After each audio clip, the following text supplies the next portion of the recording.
Hop, excusez-moi. Ok, c'est bon, ça tient. Voilà, ok. Bonjour à tous, mes frères et sœurs. Donc voilà, encore une fois, petite vidéo, je sais même pas combien de temps ça va durer. Amen. Gloire à Dieu. Donc aujourd'hui, encore une fois, petit enseignement, bon vite fait, rien d'extraordinaire parce que beaucoup connaissent déjà la réponse aux questions que j'ai posées dans le titre de la vidéo. Enfin ceux en tout cas qui sont véritablement des chrétiens vraiment convertis et qui connaissent vraiment la Bible, qui la lisent, hein. Pas ceux qui écoutent le pape et les catholiques et je sais pas qui, nanana, hein. Ceux qui lisent véritablement, tu vois, la parole. Bienvenue à tous ceux qui vont rejoindre la vidéo. Vous soyez bénis, j'espère que vous allez bien. Donc aujourd'hui, avec quelques passages de la parole de Dieu, on va se servir de l'Ancien et du Nouveau Testament pour répondre à ces deux questions, mes amis. Bon, c'est pas très compliqué de répondre. Même je pense que même un païen, même un athée, s'il regarde dans la Bible, il peut tout à fait répondre à ces deux questions-là. Donc voilà, mais pour expliquer le contexte, pour introduire un peu la chose, maintenant aujourd'hui vous avez des gens, et moi j'ai déjà rencontré plusieurs personnes, en tant que chrétien et même à l'époque où je n'étais pas converti, des gens qui s'adressaient aux anges de Dieu, qui me disaient ouais bah écoute Romain, moi je prie les anges, ils me répondent, ils me disaient ils me répondent, je prie les anges, ils me font beaucoup de bien. Je m'adresse aux anges de Dieu, je leur rends gloire, je les remercie, tout ça. Mais on va voir ce qui se cache réellement derrière ces choses. Parce que je pars du principe où le diable est très rusé. Ce n'est pas qu'il est fort, mais il est très rusé. Et je pars du principe aussi que le diable peut faire des miracles et le diable aussi peut procurer du bien à un être humain pour pouvoir mieux le berner. Donc cette vidéo, elle est spécialement tout d'abord pour les chrétiens, pour pas qu'ils tombent dans le piège, et aussi pour les catholiques, parce que je sais que dans l'église catholique, je sais qu'on retrouve ça là, le culte des anges chez les catholiques. Ouais, je prie l'archange Michel, je prie l'archange Gabriel, l'archange Michael, je prie l'ange, je sais pas moi, Gisraël, n'importe quoi. Ils disent ouais, je prie lui, je prie lui, je prie lui, avec les chapelets et tout. Mais on va voir réellement ce qui se cache derrière. Donc voilà, gloire à Dieu, amen. Je prie vraiment Dieu, Saint-Esprit, pour qu'il parle à ma place et pour qu'il vous convainc et pour qu'il vous sauve. Si vous adorez les anges de Dieu, pour qu'il vous sauve et qu'il vous éclaire de sa vérité. Amen. Donc voilà, donc on va commencer à aller au Nouveau Testament, mes amis. Au Nouveau Testament de la Bible, hein, moi je me sers toujours de la Bible, rien d'autre. Romains chapitre 1. Romains chapitre 1. Si vous avez une Bible, si vous avez votre Bible, ouvrez-la avec moi. Comme ça, vous allez suivre avec moi, mes amis. Romains chapitre 1, versets 19 à 25. Je vous le lis. En effet, ce qu'on peut connaître de Dieu est clair pour eux. Dieu lui-même le leur ayant fait connaître. Car depuis la création du monde, les perfections invisibles de Dieu, sa puissance éternelle et sa divinité se voient dans ses œuvres. Quand on y réfléchit. Ils n'ont donc aucune excuse, car alors qu'ils connaissent Dieu, ils ont refusé de lui rendre l'honneur que l'on doit à Dieu et de lui exprimer leur reconnaissance. Ah, on a un premier indice là, mes amis, parce que les gens qui adorent les anges, ils disent moi je leur rends grâce, je leur donne ma gratitude, ma reconnaissance. Ils donnent ça aux anges, et là la Bible dit il faut donner ça à Dieu. Ils se sont égarés dans des raisonnements absurdes et leur pensée dépourvue d'intelligence s'est trouvée obscurcie. Ils se prétendent intelligents mais ils sont devenus fous. Ainsi, au lieu d'adorer le Dieu immortel et glorieux, ils adorent des idoles. Images d'hommes mortels, d'oiseaux, de quadrupèdes ou de reptiles. C'est pourquoi Dieu les a abandonnés aux passions de leur cœur, qu'ils les portent à des pratiques dégradantes, de sorte qu'ils ont avili leur propre corps. Oui, ils ont délibérément échangé la vérité concernant Dieu contre le mensonge. Et ils ont adoré et servi la créature au lieu du Créateur, lui qui est loué éternellement. Amen. Donc là, on a déjà une première réponse, mes amis. On a déjà un élément de réponse. Verset 25, oui, ils ont délibérément échangé la vérité concernant Dieu contre le mensonge. Ils ont adoré et servi la créature au lieu du Créateur. On est bien d'accord que les anges de Dieu, ce sont des créatures, ce ne sont pas des dieux. Mais ceux qui adorent les anges, ils considèrent les anges comme des dieux. Par exemple, les catholiques, toutes ces personnes-là, même des gens qui sont dans le monde, il y a des gens qui vont consulter les anges pour essayer d'avoir de l'aide. Il y a des gens qui croient aux anges gardiens. Ouais, je sais que mon ange gardien, il me garde, tout ça. Je prie mon ange gardien pour qu'il me protège et tout. Mais ces gens-là, ils sont dépourvus d'intelligence, en fait. Ils s'en rendent même pas compte de ce qu'ils font. Parce qu'ils s'adressent à la créature au lieu de s'adresser au créateur. Ok, je vais le lire, t'inquiète pas mon frère, je vais le lire. Je l'ai pas relevé dans mes notes, mais si ça te fait plaisir, je vais le lire. Ok, on va aller à Colossiens, c'est un peu après, c'est l'apôtre Paul qui parle aussi. Colossiens chapitre 2. Colossiens chapitre 2, versets 16 à 19. Colossiens chapitre 2, versets 16 à 19. Ok, c'est pourquoi ne vous laissez juger par personne à propos de ce que vous mangez ou de ce que vous buvez, ou au sujet de l'observance des jours de fête, des nouvelles lunes ou des sabbats. Tout cela n'était que l'ombre des choses à venir. La réalité est en Christ. Ne vous laissez pas condamner par ces gens qui prennent plaisir à s'humilier, à s'adonner à un culte des anges. Je répète, verset 17. Tout cela n'était que l'ombre des choses à venir. La réalité est en Christ. Verset 18, ne vous laissez pas condamner par ces gens qui prennent plaisir à s'humilier et à s'adonner à un culte des anges. Ils se livrent à leur vision. Ils s'enflent d'orgueil, sans raison, poussés par leurs pensées toutes humaines. Ils refusent de s'attacher au Christ, qui est le chef, la tête. C'est de lui que le corps tout entier tire sa croissance, comme Dieu le veut, grâce à la cohésion et à l'unité que lui apportent les articulations et les ligaments. Donc là, même rien qu'avec ces deux passages-là, j'ai répondu aux deux questions qu'on se pose aujourd'hui, mes amis. Mais je vais aller plus loin encore. Je vais vous citer d'autres passages pour confirmer encore plus. Amen. Gloire à Dieu. Ok. On va aller à Apocalypse chapitre 8. C'est tout à la fin de la Bible. Apocalypse chapitre 8. Chapitre 8.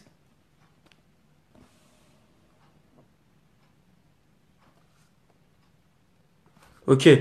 Apocalypse chapitre 8, verset 3. Apocalypse chapitre 8, verset 3. Un autre ange vint et se plaça sur l'autel. Il portait un encensoir d'or.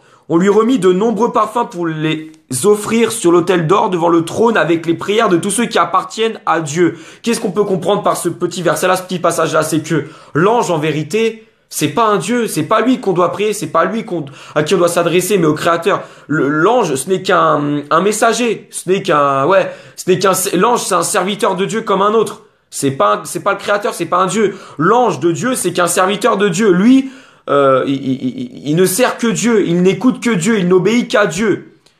Amen. On va aller à Apocalypse maintenant, chapitre 22. Il faut savoir que celui qui a écrit le livre de l'Apocalypse, c'est l'apôtre Jean. L'apôtre Jean qui est un apôtre du Christ. Amen. Apocalypse chapitre 22, verset 6.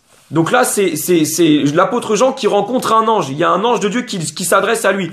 Apocalypse chapitre 22, verset 6 à 11. Apocalypse chapitre 22, verset 6 à 11. L'ange me dit, ces paroles sont vraies et entièrement dignes de foi. Dieu, le Seigneur qui a inspiré ses prophètes, a envoyé son ange pour montrer à ses serviteurs ce qui doit arriver bientôt. Voici, dit Jésus, je viens bientôt. Heureux celui qui garde les paroles prophétiques de ce livre. Moi, Jean, j'ai entendu et vu tout cela. Après avoir entendu et vu ces choses, je me prosternais aux pieds de l'ange qui me les avait montrées, j'allais l'adorer. Non, me dit-il, ne fais pas cela. Je suis ton compagnon de service et celui de tes frères, les prophètes, et de ceux qui obéissent aux paroles de ce livre. Adore Dieu. Je répète, l'ange répondit, non, me dit-il, ne fais pas cela. Je suis ton compagnon de service et celui de tes frères, les prophètes, et de ceux qui obéissent aux paroles de ce livre. Adore Dieu. Voilà ce que l'ange de Dieu a dit. Adore Dieu. L'ange, il n'a pas dit adore-moi. Il a dit adore Dieu. On voit que l'ange de Dieu, il a empêché Jean de se prosterner devant lui. Il a dit non, prosterne-toi devant Dieu. Donc rien que ces passages-là de la Bible servent à dire les anges ne veulent pas qu'on les adore, qu'on les prie, qu'on s'adresse à eux. Ça n'a pas de sens. L'ange qui s'est adressé à Jean, il a bien dit non, adore Dieu, ne te prosterne pas devant moi, je suis juste un compagnon de service, je suis juste un de tes compagnons, je suis pas ton Dieu. Donc voilà. C'est rien que normalement, rien que sur ça, je devrais arrêter l'enseignement. Rien que sur ça, normalement, je devrais arrêter la vidéo. Mais je vais continuer pour encore plus appuyer ce que j'affirme par le Saint-Esprit. On va aller à Galates chapitre 1. Toujours dans le Nouveau Testament, on va aller à Galates chapitre 1.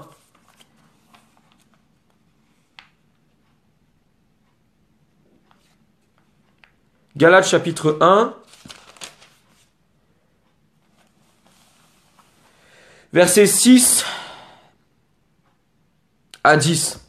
Galates chapitre 1, versets 6 à 10. C'est Paul qui parle encore une fois.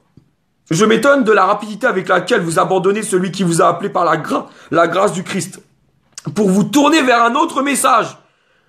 Comme s'il pouvait y avoir un autre message. Non, il n'en existe pas d'autre. Mais il y a des gens qui sèment le trouble parmi vous et qui veulent renverser le message du Christ. Eh bien, si quelqu'un, même nous, même un ange du ciel, vous annoncez un message différent de celui que nous vous avons annoncé, qu'il soit maudit. Je l'ai déjà dit, je le répète maintenant. Si quelqu'un vous prêche un autre message que celui que vous avez reçu, qu'il soit maudit. Qu'en pensez-vous maintenant? Est-ce la faveur des hommes que je recherche ou celle de Dieu? Mon désir est-il de plaire aux hommes? Si je cherchais encore à plaire aux hommes, je ne serais pas serviteur du Christ. Amen. Qu'est-ce qu'on peut comprendre par là? C'est qu'il y a des gens qui vont vous détourner de Christ, qui vont vous détourner de la foi véritable en l'évangile, de l'évangile pur et dur. On se souvient notamment de l'ange Gabriel, le vrai serviteur de Dieu, l'ange Gabriel qui s'est adressé à Marie pour lui dire, bah écoute, tu es bénie parmi toutes les femmes, le Saint-Esprit reposera sur toi, tu enfanteras un fils, tu l'appelleras Jésus, ça sera le Messie, ça sera le Sauveur, ça sera le Christ, et malgré que tu es vierge, tu auras un fils. Voilà. Voilà, et c'est également une prophétie par rapport à l'islam. Je m'explique. Dans l'islam, vous avez le prophète Mohammed un jour qui, soi-disant, a vu l'ange Gabriel qui s'est adressé à lui. Un ange Gabriel. Moi, je vais vous expliquer, en fait, qui était le fameux ange Gabriel que Mohammed il a vu. C'était pas l'ange Gabriel. Pourquoi? Si quelqu'un vous annonce un autre évangile que celui du Christ, que ça soit même un homme ou même un ange du ciel, qu'il soit maudit. Je m'explique. Le Coran, l'islam, c'est un message différent de celui du Christ. Parce que dans le Coran, il y a écrit Jésus n'est pas le fils de Dieu, Jésus n'est pas le sauveur, Jésus c'est juste un prophète, Jésus il a péché comme les autres hommes, comme Abraham, comme Noé, comme Isaac, comme Josué, comme Moïse. C'est-à-dire que Jésus est au même grade que tous les hommes, alors que la Bible affirme le contraire, c'est-à-dire que la Bible dit que Jésus est au-dessus de toute puissance, de toute autorité, de toute domination, de tout homme. Le fameux ange Gabriel qui allait voir Mohammed, c'était pas l'ange Gabriel. Parce que l'ange Gabriel, lui-même, il a dit de sa bouche, Jésus c'est le sauveur, Jésus c'est le Messie, Jésus c'est le fils de Dieu. Même Gabriel, il l'a dit. Mais regardez ce que le fameux autre Gabriel a dit à Mohammed. Tiens, l'islam, tiens le Coran, tiens, un autre évangile. Un autre évangile. L'islam ne vient pas de Dieu. Le Coran ne vient pas de Dieu. Parce que c'est le diable. C'est le diable qui a donné l'islam, le Coran à Mohammed. La nuit de la destinée. À soi-disant, le Coran est descendu du ciel, soi-disant. Paul, il a dit, si quelqu'un vous annonce un autre évangile que celui du Christ, mort à la croix, ressuscité le troisième jour pour sauver tous les hommes, dans le Coran, Jésus n'est pas mort sur la croix, Jésus n'est pas ressuscité. Apparemment, Jésus, il s'est envolé, disparu. L'islam n'est jamais venu de Dieu, le Coran n'est jamais venu de Dieu, parce que c'est un autre évangile. Maintenant, vous allez avoir les musulmans qui vont vous dire, oui, mais la Bible, elle a été falsifiée, oui, la Bible, c'était le commencement, mais le Coran, c'est la fin, le Coran, c'est le dernier livre de Dieu, le Coran, c'est la dernière révélation de Dieu par le prophète Mohammed. Mon œil, c'est un autre évangile. C'est pas l'ange Gabriel qui s'est adressé à Mohammed, c'est le diable qui s'est déguisé. Le diable, il peut se déguiser. Il peut se déguiser en ange de lumière, le diable. Il peut même se déguiser en romain. Le diable, il peut même se déguiser en moi. Il peut même se déguiser en moi, même en vous. Il peut prendre n'importe quelle apparence. Le diable, il peut même il peut même prendre l'apparence de Jésus. Et de Marie, par exemple, de la Vierge Marie aussi, hein, pour les catholiques, je dis ça pour les cathos, hein. Il peut même prendre l'apparence de la Vierge Marie, hein. C'est le diable. Non mais Laurent, je ne juge pas sans preuve. Ce que je te dis, je ne sais pas si tu t'adresses à moi ou par rapport aux musulmans, mais ce que je te dis, c'est biblique.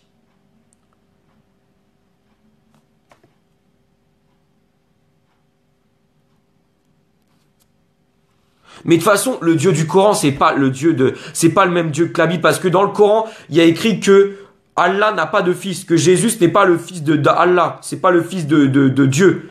Dans le Coran, Dieu n'a pas de fils. Dans la Bible, Dieu a un fils, Jésus-Christ. Donc rien que ça, déjà, vous devriez discerner, mes amis. Rien que ça, et même par rapport aux paroles de l'apôtre Paul.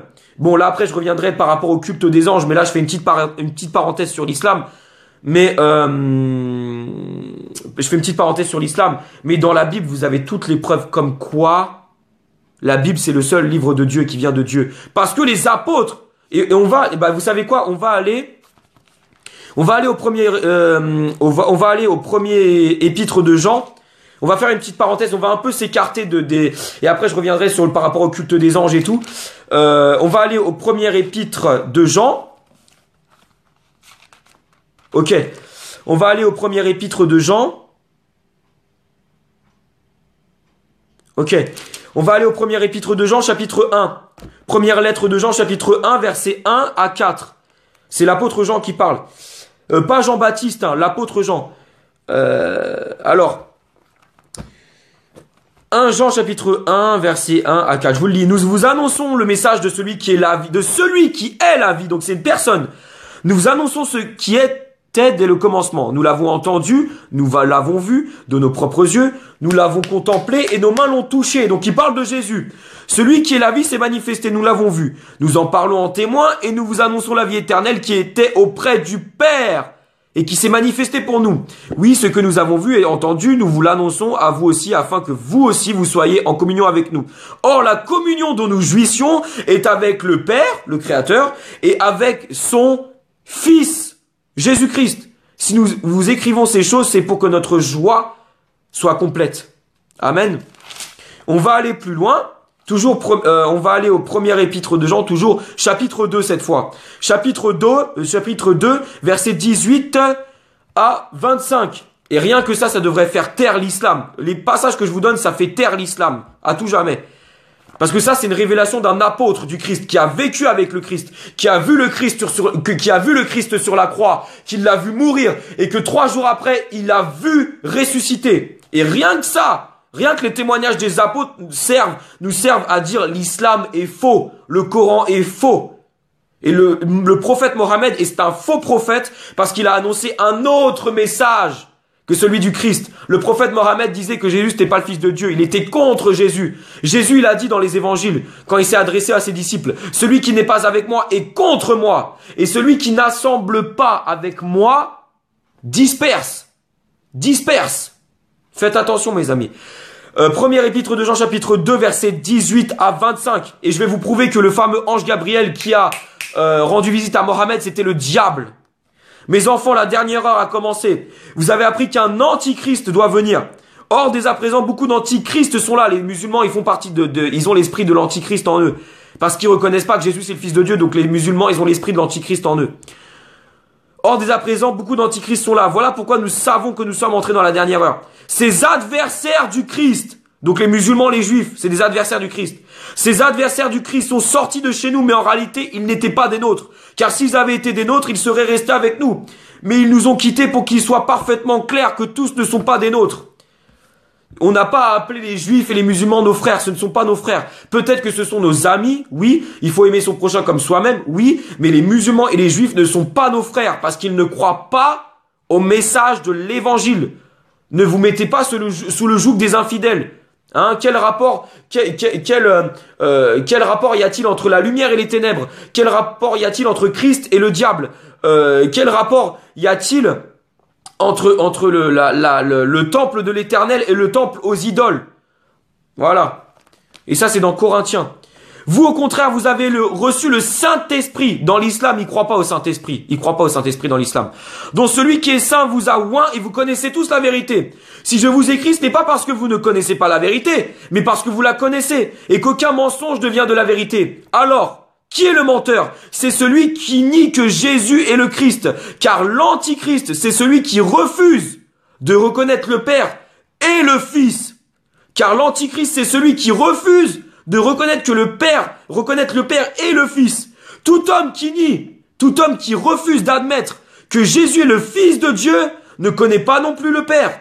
Celui qui reconnaît que Jésus est le Fils de Dieu connaît aussi le Père. C'est pourquoi tenez-vous soigneusement à l'enseignement que vous avez reçu dès le commencement.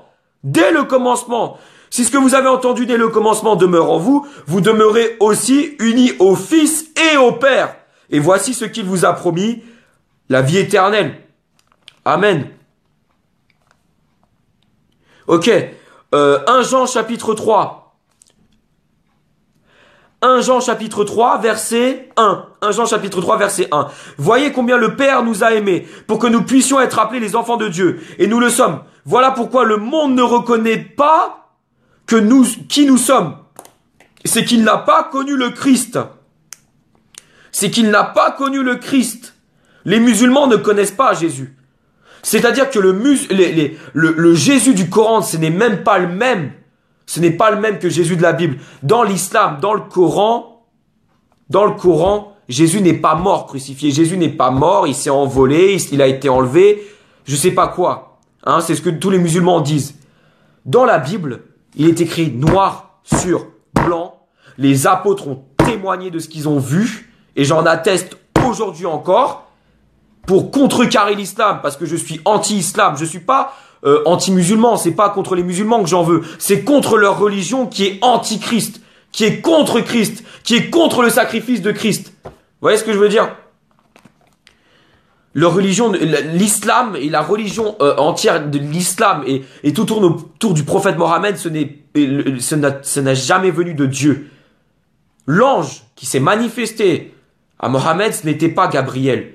Comment Gabriel pourrait avoir deux messages différents? Comment l'archange Gabriel, serviteur de Dieu, pourrait dire un coup, oui, Jésus c'est le Fils de Dieu, et un coup, non, c'est pas le Fils de Dieu? Est-ce que l'ange Gabriel, il se contredirait? Est-ce que l'ange Gabriel, il obéit à Dieu? Donc il apporte le message de Dieu. Mais, vous avez la Bible, vous avez le Coran. Les deux annoncent un message contraire. Les deux annoncent un message différent.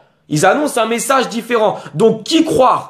Est-ce qu'on se tourne vers le christianisme ou est-ce qu'on se tourne vers l'islam? Est-ce qu'on se tourne vers la Bible ou est-ce qu'on se tourne vers le Coran? Maintenant, vous avez les musulmans, quand vous allez leur expliquer exactement ce que je suis en train de vous expliquer, ils vont vous dire quoi? Ouais, mais on peut pas faire confiance parce que la Bible a été falsifiée. Voilà. Même avec les preuves bibliques, avec les versets à l'appui, tellement ils sont incrédules, ils vont me dire, ouais, mais la Bible, elle a été falsifiée. On peut plus faire confiance, elle a été remodifiée. En attendant, je préfère croire au témoignage des apôtres plutôt que de croire en un prophète qui a massacré des centaines de milliers de personnes dans le Moyen-Orient et qui a épousé une fille de 8 ans ou de 6 ans, je sais pas quoi, qui l'a violée, qui a fait de la pédophilie. Voilà. Ça, c'est ma réponse. Donc c'est peut-être un peu bas comme argument, mais personnellement, je préfère croire en des gens qui ont vécu avec le Christ. L'apôtre Paul, sur la route de Damas, il a vu le Christ, il s'est manifesté, il a été aveuglé pendant 3 jours par le Christ. Pourtant, c'était un ancien pharisien juif. L'apôtre Paul, c'était un ancien fanatique juif qui persécutait l'église de Dieu, qui persécutait les chrétiens. Et au final, il s'est converti à Christ. Pourquoi? Parce que l'apôtre Paul, lui-même, il a attesté que Jésus, c'est le Fils de Dieu. Et que Jésus est mort à la croix pour nos péchés, ressuscité d'entre les morts pour le rachat de tous les hommes. Les musulmans, ils veulent être justes devant Dieu par leurs œuvres. C'est ce que le Coran, il dit. Il faut qu'ils soient justes par les œuvres. La Bible, elle dit qu'aucun homme n'est juste. Et que la seule justification se fait par le sang du Christ. Amen. On va maintenant retourner au culte des anges. Excusez-moi, c'était une petite parenthèse. Et cette vidéo, elle est pour les musulmans et pour les catholiques. Hein. C'est pour tout le monde. La vidéo, elle est pour tout le monde.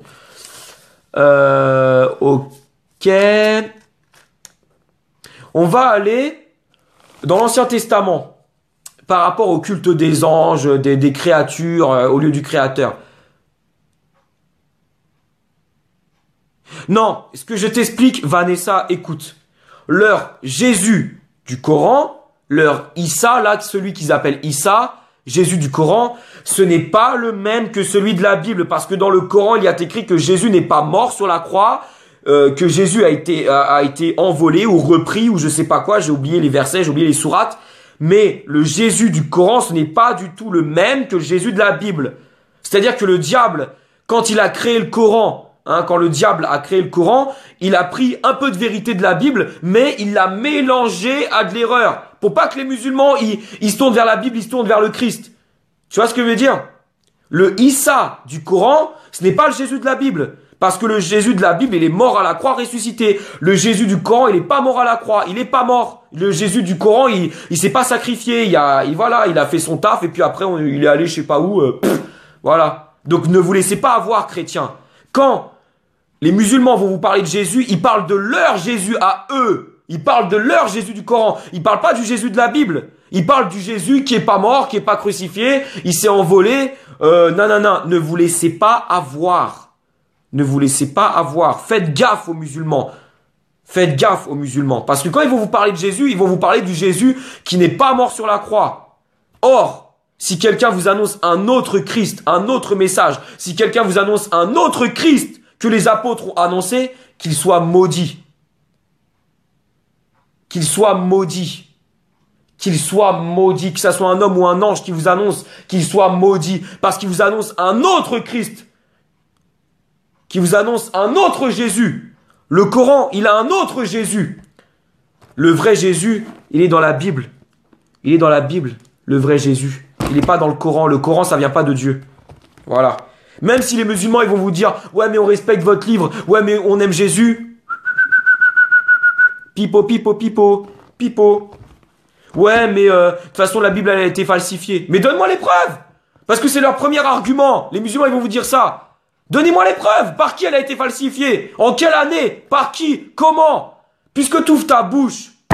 Puisque tu ouvres ta bouche sur la Bible. Donne-moi les preuves. Donne-moi les dates. Donne-moi par qui elle a été falsifiée.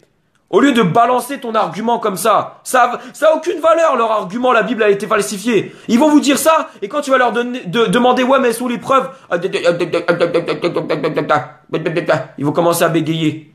Moi, j'ai les preuves comme quoi le Coran, ça vient pas de Dieu. J'ai les preuves dans la Bible. J'ai les preuves dans la Bible. Je peux vous sortir n'importe quel verset de la Bible pour prouver que l'islam, il vient pas de Dieu. Je peux vous sortir n'importe quel verset. Et je dis pas ça pour me vanter. Je dis ça parce que la Bible, dans toute la gloire de Christ, je la lis tous les jours. Je la lis tous les jours. Et je sais ce que je lis. Et moi, je préfère croire au témoignage des apôtres qui ont vu le Christ sur la croix. Mohammed, il a vécu 600 ans après le Christ. Il a rien vu, lui. Il a rien vu. Pour répandre sa religion diabolique, il a massacré des centaines des chrétiens, il a massacré des centaines de milliers de gens dans le Moyen-Orient.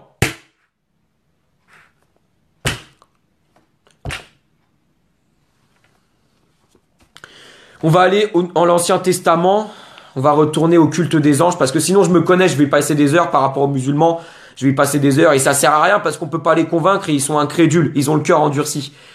Mais c'est normal parce que c'est Dieu qui juge, c'est Dieu qui endurcit leur cœur pour faire en sorte qu'ils ne croient pas en la vérité, et qu'ils restent dans leur religion. Ah bah, et eux ils ont pas d'espérance, ils savent même pas s'ils vont aller au paradis ou pas. Mohammed, le faux prophète Mohammed, il est pas au ciel, hein. Là je vous le dis tout de suite, hein. Le faux prophète Mohammed, il est pas au ciel, hein.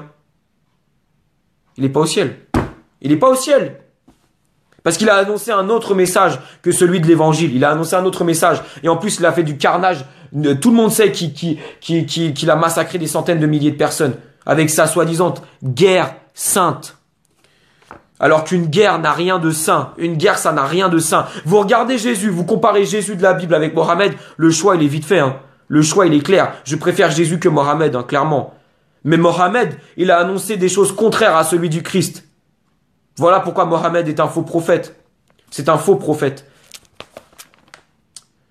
Alors, 2 Rois, on va aller au deuxième livre des Rois. On va aller au deuxième livre des Rois.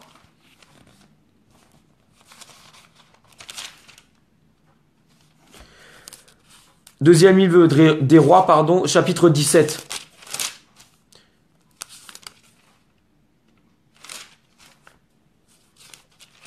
2 Rois chapitre 17. versets 7 à 18. 2 Rois chapitre 17, versets 7 à 18. Ok. Lorsqu'ils commencèrent à y habiter, ces gens, donc le peuple, n'adoraient pas l'Éternel. L'Éternel envoya contre eux des lions qui tuèrent plusieurs d'entre eux. Alors ils s'adressèrent au roi d'Assyrie en lui faisant dire: les populations que tu as déportées, que tu as fait habiter dans les villes de la Samarie ne connaissent pas les règles à suivre pour adorer le Dieu du pays. Alors ce Dieu a envoyé contre elles des lions qui les tuent parce qu'elles ne connaissent pas les règles à suivre pour adorer le Dieu du pays. Donc en fait, indirectement, il parle de l'Éternel. Au reçu de cette nouvelle, le roi d'Assyrie édicta l'ordre suivant: qu'on renvoie là-bas l'un des prêtres que vous avez exilés de ce pays, qu'il aille s'y établir et qu'il leur enseigne les règles à suivre pour adorer le Dieu du pays. Ainsi, l'un des prêtres qui avait été déporté de Samarie vint s'installer à Bethel et enseigna aux déportés comment adorer l'Éternel. En fait, chacune de ces nations se fabriqua des statues de ses propres divinités. Dans chaque ville où ces gens habitèrent, ils érigèrent des idoles, ces idoles dans les sanctuaires des hauts lieux bâtis par le peuple de la Samarie.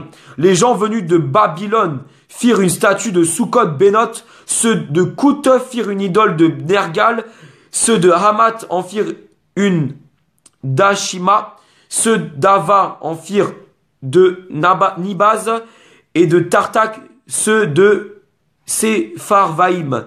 Continuez à brûler leurs enfants. Continuez à brûler leurs enfants pour les offrir à leurs dieux, Adramalek et Anamalek. Avec cela, ils rendaient aussi un culte à l'Éternel. Donc ils étaient, non seulement ils adoraient leurs faux dieux, mais en même temps ils adoraient Dieu. En gros, ils étaient hypocrites. Éternel. Et ils instituèrent un peu partout des prêtres choisis parmi eux pour officier en leur nom dans les sanctuaires des hauts lieux. D'un côté donc, ils rendaient un culte à l'Éternel, mais en même temps, ils continuaient à rendre un culte à leur propre Dieu selon les coutumes des gens de leur pays d'origine. Jusqu'à aujourd'hui, ils continuent à suivre leurs anciennes coutumes. Ils ne révèrent pas vraiment l'Éternel et n'observent pas les ordonnances et les articles de loi, de droit, ni la loi et les commandements donnés par l'Éternel aux descendants de Jacob, auxquels il avait donné le nom d'Israël. L'Éternel avait conclu une alliance avec les descendants de Jacob et leur avait ordonné: vous n'adorerez pas d'autres dieux, vous ne vous prosternerez pas devant eux. Donc, ceux qui rendent un culte aux anges, ils se prosternent, ils adorent les anges. Interdit. Et même ceux qui adorent et se prosternent devant Marie, les catholiques, ça aussi c'est interdit. Culte, et vous ne offrirez aucun sacrifice, car c'est l'Éternel, lui, qui vous a fait sortir d'Égypte par sa grande force et en déployant sa puissance. C'est lui seul que vous adorerez, c'est devant lui que vous vous prosternerez. C'est à lui que vous offrirez des sacrifices. Vous aurez soin d'observer et d'appliquer chaque jour les ordonnances, les articles de droit, la loi et les commandements qu'il vous a donnés par écrit. Et vous n'adorerez pas d'autres dieux. Vous ne serez pas infidèles à l'alliance que j'ai conclue avec vous. Et je le répète, vous n'adorerez pas d'autres Dieu, mais vous adorez l'Éternel votre Dieu, et il vous délivrera de tous vos ennemis. Mais ces gens-là n'ont pas écouté, ils restent attachés à leurs anciennes coutumes. Ainsi donc ces nations adoraient l'Éternel tout en continuant à rendre en culte à leurs idoles. Jusqu'à ce jour, leurs enfants et leurs descendants ont maintenu les pratiques de leurs ancêtres. Amen. On va aller un peu plus loin. Un peu plus loin.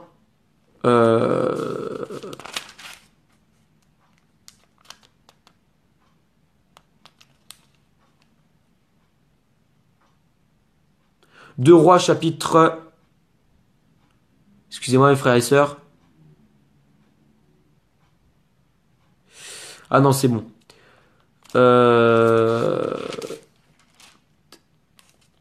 D'accord, ok. On va retourner un peu en arrière, excusez-moi. 2 Rois chapitre 17, j'ai oublié ce passage-là, excusez-moi. 2 Rois chapitre 17, versets 7 à 18. En fait, j'ai inversé les deux chapitres, excusez-moi. 2 Rois chapitre 17, versets 7 à 18, je vous le lis.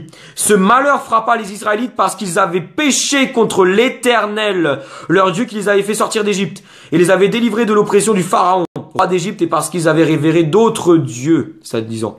Ils avaient adopté les coutumes des nations que l'Éternel avait dépossédées en faveur des Israélites, les nations païennes qui adoraient des dieux étrangers, ainsi que les coutumes introduites par les rois d'Israël. Les Israélites avaient commis en secret des actes inadmissibles, offensant l'Éternel leur Dieu. Ils avaient édifié des hauts lieux dans toute leur localité.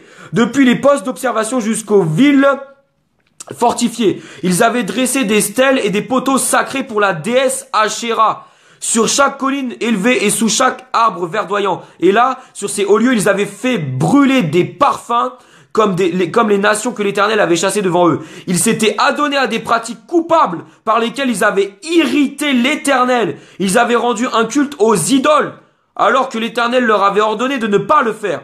L'Éternel avait averti Israël et Juda par l'intermédiaire de tous ses prophètes, de tous ceux qui reçoivent des révélations. Il leur avait fait dire: abandonnez votre mauvaise conduite et obéissez à mes commandements et à mes ordonnances contenues dans toute la loi que j'ai donnée à vos ancêtres et que je vous ai communiquée par l'intermédiaire de mes serviteurs les prophètes. Mais ils n'avaient rien voulu entendre. Ils s'étaient obstinés comme leurs ancêtres qui n'avaient pas fait confiance à l'Éternel leur Dieu. Ils avaient rejeté ses ordonnances, violé l'alliance que Dieu avait conclue avec leurs ancêtres et n'avaient pas tenu compte des avertissements qu'il leur avait adressés. Ils avaient couru après d'autres dieux, après des dieux, comme les anges par exemple, qui ne sont que du vent pour n'être plus eux-mêmes que du vent. Ils avaient suivi les coutumes des nations qui les entouraient, alors que l'Éternel leur avait défendu de les imiter. Ils avaient délaissé tous les commandements de l'Éternel leur Dieu. Ils s'étaient fabriqués 2 veaux en métal fondu. Ils avaient dressé des poteaux représentant la déesse Ashéra. Ils s'étaient prosternés devant tous les astres du ciel, les planètes, les étoiles, les galaxies. Les gens, ils se prosternaient devant les astres. Ils s'étaient prosternés devant tous les astres du ciel et ils avaient rendu un culte au dieu Baal. Ils avaient fait brûler leurs fils et leurs filles pour les offrir en sacrifice à leurs idoles. Ils avaient consulté les augures, ils consultaient les augures et pratiquaient la divination. Ils s'étaient adonnés à toutes sortes de mauvaises actions faisant ce que l'Éternel considère comme mal, de sorte qu'il l'avait irrité. Aussi l'Éternel fut-il très en colère contre Israël et les a-t-il rejetés loin de lui. Seule la tribu de Juda subsista. Amen. Rien que dans ce passage-là, Dieu nous prouve qu'on ne doit pas adorer les anges, on ne doit pas adorer la Vierge Marie, on ne doit pas s'adresser aux saints, les saints catholiques, je sais pas quoi, on ne doit pas se prosterner devant les astres, on ne doit pas se prosterner devant le soleil, devant la lune, on doit se prosterner et adorer que Dieu. Tout le reste, c'est des cultes païens, c'est des cultes diaboliques. Les gens là au Moyen-Orient, aux Indes, qui font de l'astrologie, qui consultent les astres, les différents dieux, qui ont des visions soi-disant et tout. Des visions diaboliques. Ils adorent la créature au lieu d'adorer le créateur. Ils adorent des dieux, pas un dieu, des dieux. Que ça soit en Chine, au Japon, en Inde, là-bas c'est bourré d'idolâtrie. Et c'est pour ça qu'ils se ramassent des tremblements de terre, des tsunamis, des ouragans toutes les 2 secondes. Parce que c'est l'Éternel qui les punit. Ils se prosternent devant Bouddha. Ils font des offrandes devant les Bouddhas. Ils font des offrandes devant les dieux hindous. Ils font des offrandes. C'est pour ça qu'ils sont possédés, ces gens-là. Ils ont des visions, soi-disant, le karma, le chakra, tout ça. Banni de Dieu. Banni. Banni. Tu n'auras pas d'autre Dieu devant moi. Mis à part moi, tu n'auras pas d'autre Dieu. Amen. Ok. 2 Rois, chapitre 19, mes amis. Là, je vous donne les passages. Bon, je vais pas faire d'enseignement particulier là-dessus, mais là, je vous donne les preuves comme quoi ces gens-là ne sont pas dans la vérité. Enfin, quand je dis ces gens-là, c'est tous ceux qui adorent des idoles, les anges, la Vierge Marie, les saints. Oh, Sainte Marie pleine de grâce, toi, et les catholiques, plein, ils disent médiatrice. Oh, ils appellent la Vierge Marie médiatrice. Ils appellent la Vierge Marie avocate pour les hommes. C'est bizarre parce que dans la parole de Dieu, il me semble que c'est Jésus l'avocat et le seul médiateur entre le Créateur et les hommes. C'est bizarre, hein? C'est bizarre. Enfin, je sais pas, moi, je lis la parole. Hein. Moi, dans la parole, il n'y a pas écrit que c'est Marie la médiatrice et l'avocate. On me dit que c'est Jésus-Christ. Oh! Mais malgré que tu vas donner ces passages-là, ces preuves bibliques aux catholiques, ils vont dire « Ah, non. » L'endurcissement de cœur. L'endurcissement de cœur. Même si tu leur donnes les preuves bibliques, tu leur montres les passages avec la Bible. Ouais, mais le pape, il nous a dit de faire comme ça. Oui, mais le prêtre, il nous a dit de faire comme ça. Mais n'écoute pas un homme, écoute la parole de Dieu. Je suis très sévère par rapport aux idolâtres. Je suis très sévère. Vous avez la Bible. Lisez la Bible. Toutes les preuves, toutes les réponses sont dans la Bible. 2 Rois, chapitre 19, mes amis. 2 Rois chapitre 19, versets 15 à 19. C'est une prière que le roi Ézéchias a fait à l'Éternel quand il était en guerre avec le roi d'Assyrie. En fait, c'est le roi Ézéchias qui aimait l'Éternel. Il aimait l'Éternel de tout son cœur. Il n'était pas idolâtre, méchant comme les autres. Mais Ézéchias, il s'adressait à l'Éternel. Amen. Prière de Ézéchias, 2 Rois chapitre 19, versets 15 à 19. Et il pria, Éternel Dieu d'Israël, qui a ton trône au-dessus des chérubins. Au-dessus des chérubins. Les chérubins, c'est des anges de Dieu. Au-dessus des chérubins. C'est toi qui es le seul Dieu. C'est toi qui es le seul Dieu. Pour tous les royaumes de la terre, c'est toi qui as créé le ciel et la terre.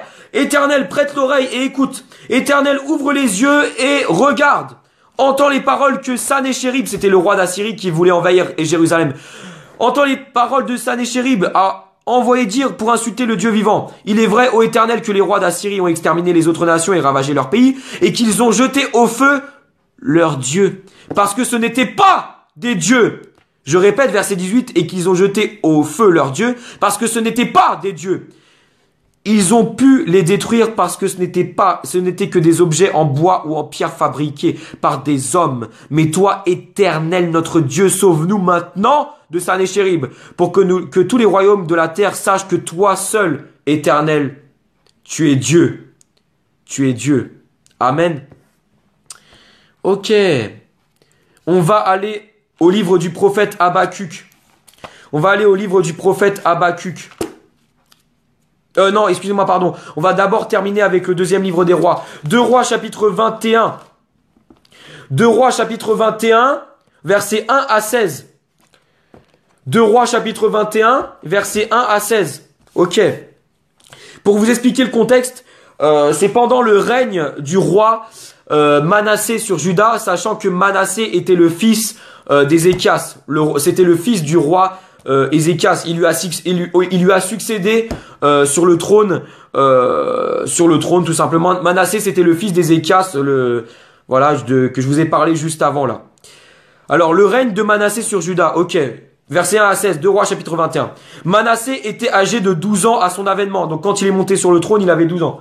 Il régna 55 ans à Jérusalem. Sa mère s'appelait Ephthiba. Il fit ce que l'Éternel considère comme mal. Ah, tiens, il a fait le contraire de son père Ézéchias. Et s'adonna aux mêmes pratiques abominables que les nations que l'Éternel avait dépossédées en faveur des Israélites. Il rebâtit les hauts lieux que son père Ézéchias avait détruits. Il érigea des autels à Baal, dressa un poteau sacré à la déesse Ashéra, comme l'avait fait Akab, roi d'Israël. Et il se prosterna devant tous les astres du ciel et leur redit un culte abominable. Il construisit des autels païens dans le temple de l'Éternel. Malgré cette parole de l'Éternel, c'est là à Jérusalem que j'établirai ma présence. Il érigea des autels en l'honneur de tous les astres du ciel, dans les 2 parvis du temple de l'Éternel. Il alla même jusqu'à brûler son fils pour l'offrir en sacrifice. Il consultait les augures et les devins. Il installa des gens qui évoquaient les morts, comme les catholiques, comme les prêtres catholiques qui font, ils en font appel à Saint Nicolas, Saint Paul, Saint Jacques, Saint Jean, ils évoquent les morts. Il consultait les augures et les devins, il installa des gens qui évoquaient les morts et qui prédisaient l'avenir, soi-disant. Il multiplia les actes que l'Éternel considère comme mauvais et l'irrita de cette manière. Il fit adresser dans le temple la statue d'Ashéra qu'il avait fabriquée alors que l'Éternel avait déclaré à David et à son fils Salomon: c'est dans ce temple et dans Jérusalem que j'ai choisi parmi toutes les tribus d'Israël que j'établirai pour toujours ma présence. Si les Israélites s'appliquent à obéir à tout ce que je leur ai commandé, à toute la loi que leur a communiqué mon serviteur Moïse, je ne leur fais plus errer loin du pays que j'ai donné à leurs ancêtres. Mais les Israélites n'obéirent pas. Manassé les égara sur une mauvaise voie, en sorte qu'ils firent encore plus de mal que les nations que l'Éternel avait détruites en faveur des Israélites. Alors, par l'intermédiaire de ses serviteurs, les prophètes, l'Éternel dit: à cause du roi Manassé, roi de Juda, qui s'est rendu coupable de tous ces actes abominables et qui a même fait pire que tout ce qu'avaient fait avant lui les Amoréens et qui a entraîné le peuple de Juda dans le péché d'idolâtrie, voici ce que déclare l'Éternel, le Dieu d'Israël.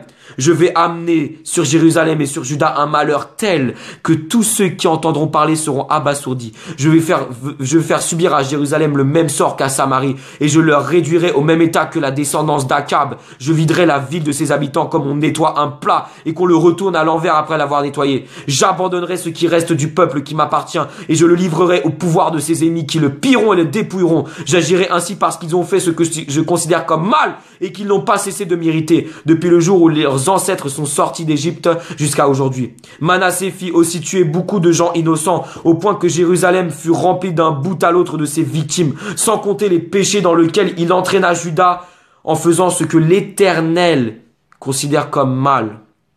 Amen. Amen. On va aller maintenant, mes amis, au livre du prophète Habakkuk.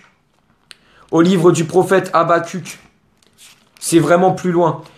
Au livre du prophète Habakkuk. Habakkuk, excusez-moi, je cherche. Mince, c'est où? Mince, excusez-moi, je suis en train de chercher. Ah, c'est tellement mince. Naoum, non, c'est pas Naoum. Habakkuk, voilà.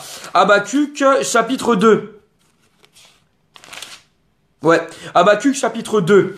Livre du prophète Habakkuk, chapitre 2, versets 18 à 20.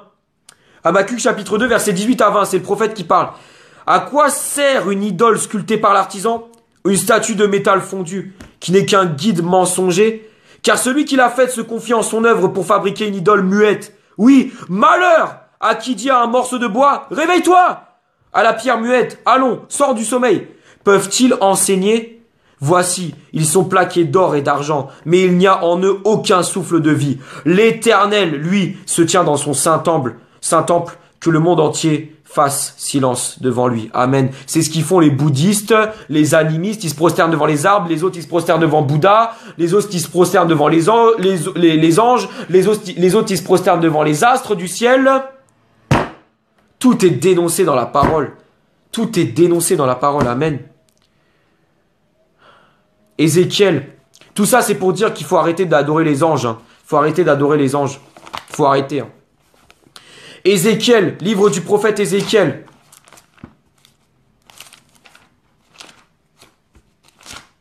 Ézéchiel, chapitre 5. Ézéchiel, chapitre 5, versets 5 à 12. Ézéchiel, chapitre 5, versets 5 à 12. Voici ce que déclare le Seigneur l'Éternel. Voilà, Jérusalem, je l'avais placée au milieu des nations, avec de vastes contrées autour d'elle. Mais elle s'est révoltée contre mes commandements avec plus de perversité que les autres nations. Elle a violé mes lois, plus que les pays qui l'entourent. Car ses habitants ont méprisé mes commandements et n'ont pas suivi mes lois. C'est pourquoi le Seigneur l'Éternel le déclare. Parce que vous avez été plus rebelles que les nations qui vous entourent, que vous n'avez ni obéi à mes lois, ni appliqué mes commandements, que vous n'avez même pas agi selon le droit des peuples qui vous entourent. À cause de cela, moi, le Seigneur l'Éternel, je vous dis, je vais me tourner contre vous. J'exécuterai au milieu de vous ma sentence sous les yeux des nations. À cause de toutes vos abominations, j'agirai contre vous, comme je ne l'ai jamais fait et comme je ne le ferai plus jamais. Ainsi, au milieu de vous, des pères dévoreront leurs propres fils et des fils mangeront leurs pères. J'exécuterai mon jugement contre vous et je disperserai à tout vent ce qui restera de vous. C'est pourquoi aussi vrai que je suis vivant, déclare le Seigneur l'Éternel, puisque vous avez souillé mon sanctuaire par toutes vos idoles répugnantes et abominables, je passerai le rasoir sur vous, sans un regard de pitié, et j'agirai sans ménagement. Un tiers des habitants de la ville mourra de la peste ou périra de faim dans vos murs. Un autre tiers tombera frappé par l'épée aux alentours de la ville, et le dernier tiers, je le disperserai à tout vent, et je le poursuivrai avec l'épée. Amen.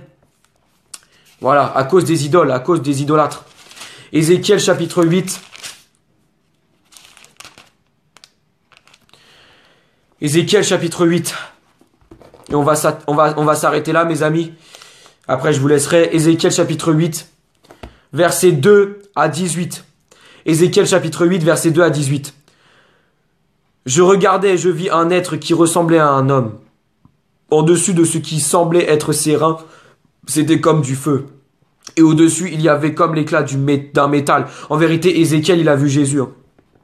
Cet être tendit une forme de main et me saisit par une mèche de mes cheveux, et l'esprit me souleva entre ciel et terre et me transporta dans une vision divine à Jérusalem, à l'entrée de la porte du parvis intérieur du temple, celle qui est tournée vers le nord, où se trouve la statue de la provocation, celle qui provoque l'Éternel qui ne tolère aucun rival.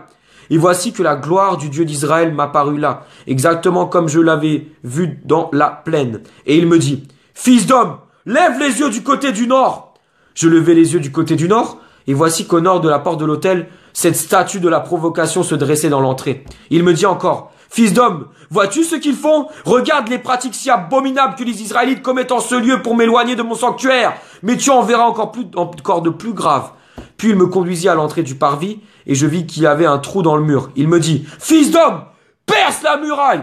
Je la perçai, et une porte apparut. Il me dit, « Entre, et regarde les horreurs abominables qu'ils commettent ici. » J'entrai et je regardais, et voici que je vis dessiner sur les parois tout autour toutes sortes de représentations de reptiles et de bêtes répugnantes, et de toutes les idoles de la communauté d'Israël. 70 hommes responsables de la communauté d'Israël se tenaient debout devant les idoles. Chacun d'eux avait en main un encensoir, d'où s'élevait le parfum d'un nuage d'encens. Et Yazania, le fils de Shaphan, se trouvait au milieu d'eux. Le Seigneur me demanda, « As-tu vu, fils d'homme, ce que les responsables du peuple d'Israël font en cachette, chacun dans l'obscurité, chacun dans la chambre de son idole ? Car ils se disent, l'Éternel ne nous voit pas, l'Éternel a quitté le pays. » Et il ajouta, « Tu vas voir qu'ils commettent des abominations encore plus graves. » Il m'emmena à l'entrée de la porte nord du temple de l'Éternel, et je vis des femmes assises là, qui pleuraient la mort de leur Dieu, Tammuz. Elles étaient en train de chialer pour la mort de leur Dieu.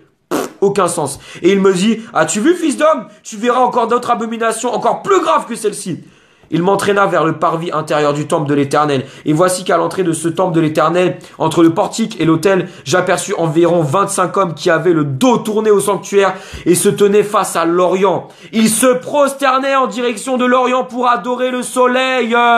Il me demanda, « As-tu vu, fils d'homme, la communauté de Juda estime-t-elle donc qu'il n'est pas suffisant de commettre toutes sortes d'adominations auxquelles ils se livrent en ce lieu? Faut-il encore qu'ils remplissent le pays de leurs actes de violence et qu'ils reviennent sans cesse me provoquer? Regarde, les voilà qu'ils enlèvent le rameau jusqu'au nez. À mon tour d'agir avec colère, je n'aurai pas un regard de pitié et je serai sans merci. Ils auront beau crier à tue-tête vers moi, je ne les écouterai pas. Je ne les écouterai pas. » Amen. Voilà, mes amis. Je vous ai donné toutes les preuves. Enfin, je vous ai donné des preuves, même si c'est pas toutes les preuves de la parole. Je pourrais y passer des heures. Rien que dans un des livres du prophète, que ça soit Ézéchiel, Daniel, Jérémie, ce que tu veux, je pourrais y passer des heures à vous donner des preuves comme quoi il y a que Dieu qui est Dieu. L'Éternel, c'est le seul Dieu. Amen. Gloire à Dieu, tout le mérite est pour Dieu. Merci au Saint-Esprit d'avoir parlé à ma place. Cette vidéo est pour les musulmans, pour les catholiques, pour tout le monde. Partagez-la au max, montrez-la à tout le monde. Servez-vous de la parole de la Bible pour leur montrer les passages que je vous ai cités dans la vidéo.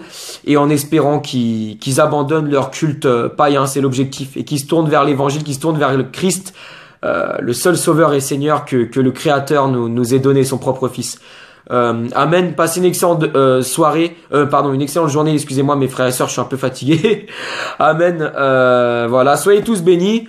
Gloire à Dieu, toute la gloire est pour Dieu. Que Dieu soit glorifié, que Dieu soit béni. Et vraiment, je vous ordonne, en toute humilité, de ne pas regarder à moi, mais de glorifier Dieu et de remercier Dieu pour la vidéo qu'il vient de faire à travers moi aujourd'hui. Amen. Jésus, c'est le big boss, c'est le meilleur, c'est le plus beau. Et même malgré tout ce que les gens disent, ça reste le big boss, ça reste le seul Dieu. Amen. Passez une excellente journée, soyez bénis. Gros bisous.